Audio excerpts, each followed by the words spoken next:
Hello everyone, I hope this video finds you well.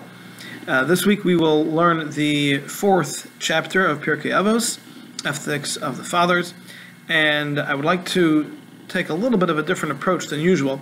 But to start, the Mishna says as follows. Ben Zoma says, Eizehu Chacham, who is the wise one? Halomed mikol adam, he who learns from everyone. Shenemar, as the verse states, Mikol malamdai hiskalti ke'edvasecha sichali. From all of my teachers I grew wise, for your testimonies are my conversation. So the Mishnah here, Ben Zoma, is telling us that to be considered a wise one, and as the commentaries explain, this means someone who deserves to be praised for their wisdom, not simply someone who is naturally wise because that is a talent that Hashem has given them, but rather it's referring to someone who has accomplished something in the realm of wisdom, and that is the person who is willing to learn from everyone. Learning is not something that's limited to anything, really.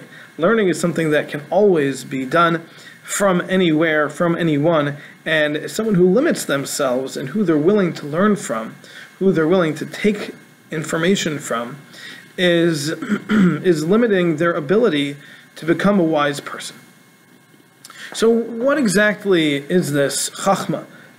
Excuse me, what is this wisdom that we are referring to?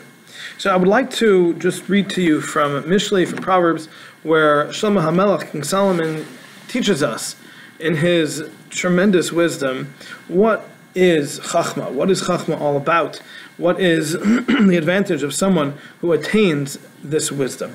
So the very beginning of Proverbs, he talks about it at length. The first chapter, he talks about wisdom, he talks about finding it, looking for it.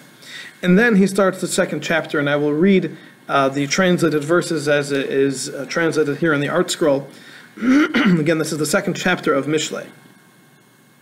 And it reads as follows: My child, if you accept my words and treasure my commandments with yourself, to make your ears attentive to wisdom, incline your heart to understanding. For only if you call out to understanding and give forth your voice to discernment, if you seek it as if it were silver, if you search for it as if it were hidden treasures, then you will understand the fear of Hashem and discover the knowledge of God. For Hashem grants wisdom, from his mouth come knowledge and understanding.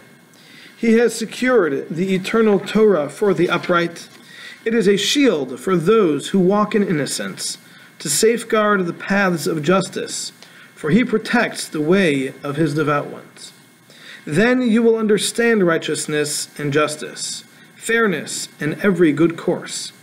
When wisdom enters your heart and knowledge becomes pleasant to your soul, a wise design will watch over you, and understanding will safeguard you to rescue you.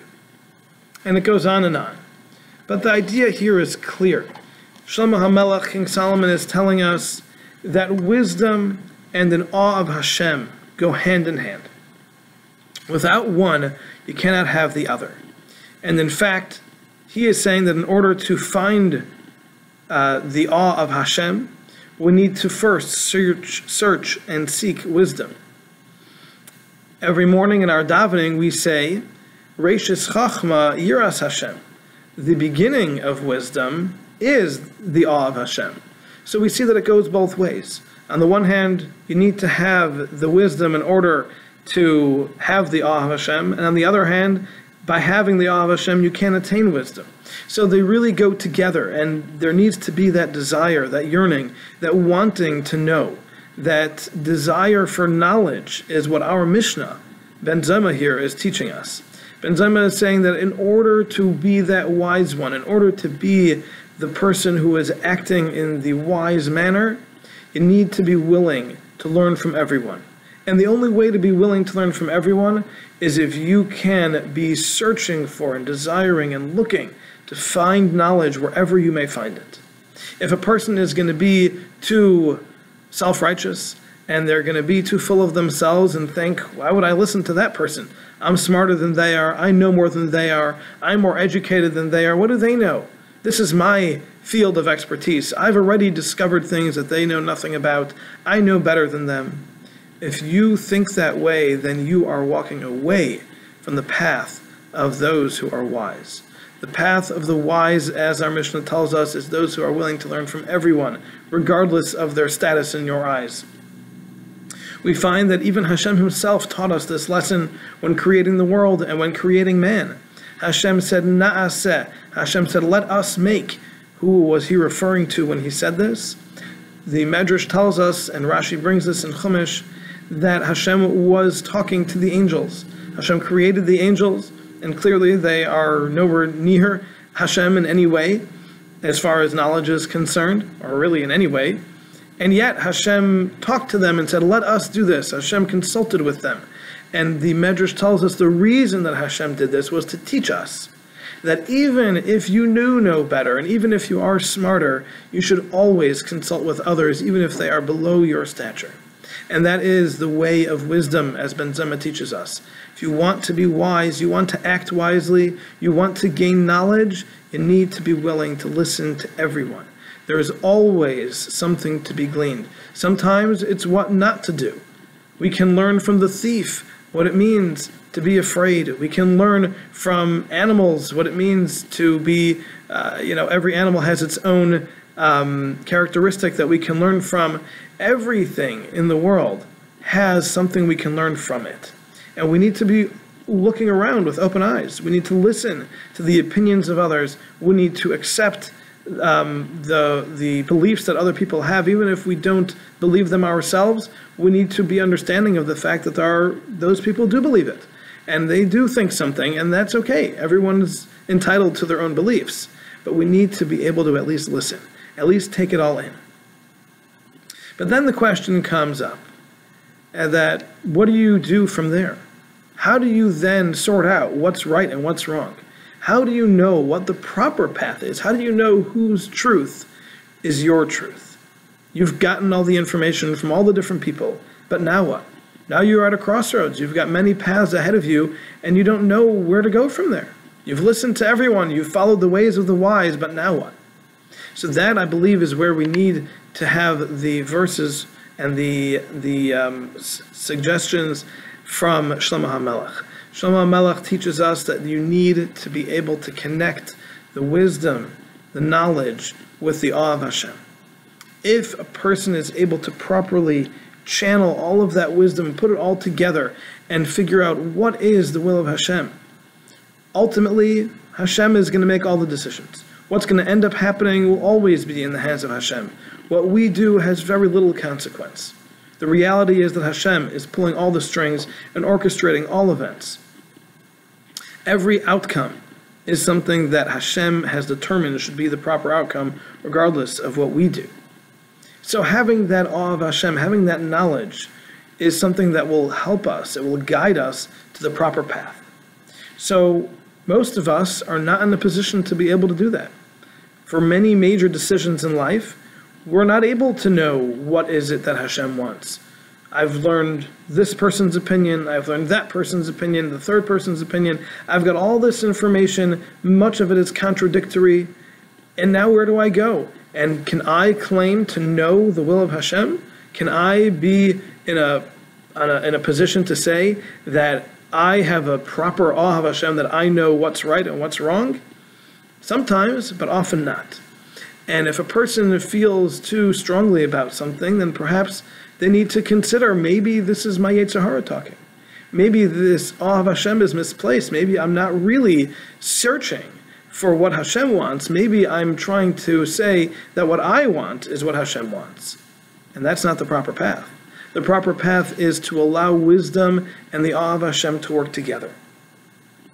And when we are unable to make that decision, perhaps because we have too much information, perhaps because we recognize that we don't really know even though we think we do, or perhaps we simply are aware of the fact that we don't know, and we don't know where to go, that's when we have to seek out Das Torah.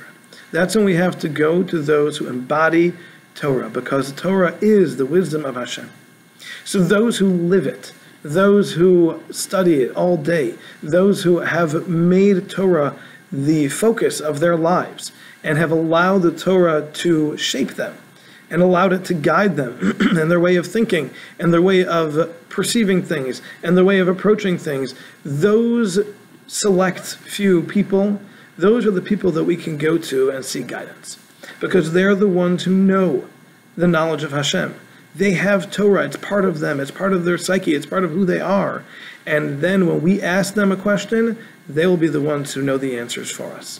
For example, we know that Rivka, Yitzchak's wife, our matriarch, she was pregnant with twins, Yaakov and Esav, but she didn't know that. So she was feeling all sorts of contradictions. She was feeling all sorts of pain. Things were not the way they should be. Where did she go? It doesn't say that she went to see her doctor. It says that she went to seek out Hashem. Vatelech lidrosh es Hashem. She went to go ask Hashem what to do. What is going on? Why am I feeling all of this? What does that mean? She went to ask Hashem. What it means is that she went to the Rosh Yeshiva, the Yeshiva of Shem and Aver. She went to Shem, the son of Noach, because he was the one at the time who was considered the great sage. And she went to him to ask him what's going on, because she understood that those who have the knowledge of Torah embodied within them, those are the ones who can tell us the will of Hashem. So when we have questions in anything, if it's business, if it's health, all of these things, ask the rabbi. Ask your Das Torah. Ask the person who embodies the knowledge of Hashem. They will be the ones who can guide you. Will they tell you to go talk to your doctor? More than likely. Will they tell you to listen to your doctor? It depends. And so many things are involved in these kinds of decisions.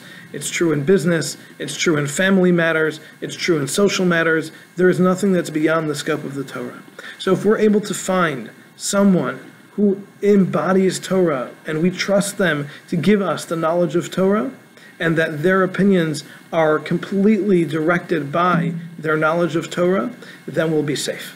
Then we know that we can trust that decision regardless of what they tell us. There are countless stories of people who were told by great rabbis to do some things that on the surface seemed to be completely counterintuitive, but in the end, no one has ever lost out from following Das Torah. By following the knowledge of Torah, the way of Hashem will become clear. And even if they're wrong, even if they said something that scientifically doesn't work out, by the laws of physics it doesn't make sense, it doesn't matter. Hashem will make it work, because those who seek out Hashem, as Rivka did, will be given the truth. And that is the way we need to live our lives. So as the Mishna here tells us, Ben Zoma is telling us, who is the wise one? He who is willing to learn from anyone. If you gather all of that knowledge, you want all of that information, you put it all together, then you can arrive at Yiras Hashem, that awe of Hashem. And that awe of Hashem will guide us when we understand that everything is really in the hands of Hashem. And if we are not sure where that leads us, seek out Das Torah. Seek out those who live Torah, who know it best. And they will be able to guide us in the proper path that Hashem wants. And even if it doesn't work out, even if the conventional knowledge doesn't follow their advice, Hashem will make it work. And again, there are numerous stories in history that have gone down where people have made their own decisions without consulting Das Torah, and it hasn't worked out against all conventional wisdom. And the opposite, many people who have followed the advice of Das Torah and didn't make any sense, but they did it anyway because that's what the rabbi said to do, and somehow it just worked because Hashem was looking out for them. So please, let's learn these lessons from this week's Pirkei Avos and incorporate that into our lives. Seek out wisdom, seek out the awe of Hashem, seek out Das Torah, and with this, may we all make the right decisions. And with that, we will bring Mashiach speedily in our lifetimes. Thank you for listening.